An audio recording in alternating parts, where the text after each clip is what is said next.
looking at an example that describes how firms tend to start up and certain things that may prohibit them or at least render it a little bit more difficult to start these firms. We have an example that's telling us that overzealous licensing has been an issue for smaller companies such as hair braiders, yoga instructors, and casket makers.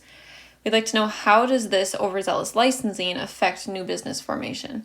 Well, it makes sense that if licensing is a little bit more difficult, more stringent, we're likely to see a decrease or a reduction in new business formation. Fewer people are going to be able to afford the cost of obtaining these licensings, whether that's in cost of time or monetary costs. In either sense, they're going to be missing out on a lot. So this makes it really difficult for certain businesses to actually build their business, for certain individuals to start their new business if licensing is so difficult to obtain. So we're going to see a reduction in new business formation.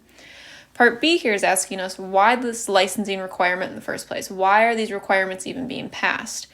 Well, it might be, given what our examples are, where we have hair braiders, yoga instructors, and casket makers, looking at how personal these are, right? These are very personal, very intimate sort of occupations to hold. We may see that these licensing requirements are just there for the protection of the client or the customer, or also even for the business. We understand that certain personalized businesses may be at a higher risk of lawsuits or criticism potentially. So maybe these licensing requirements are really just for protection given the personalized nature of the businesses. So protecting both the client and the business could be a possibility of these licensing requirements. Client and business.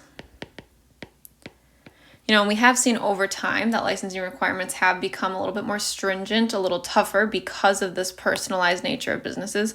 But we might also see this licensing requirement to actually reduce the number of new businesses. Now, it seems contrary to want to do this because new businesses are great for the economy. They offer employment, jobs, they stimulate the economy, they bring money in and put money out. This is all good, but certain counties, local governments, state and local governments, they may not want all of these smaller businesses in town if they're not necessary due to limiting competition potentially. So maybe this reducing the number of businesses is to limit competition.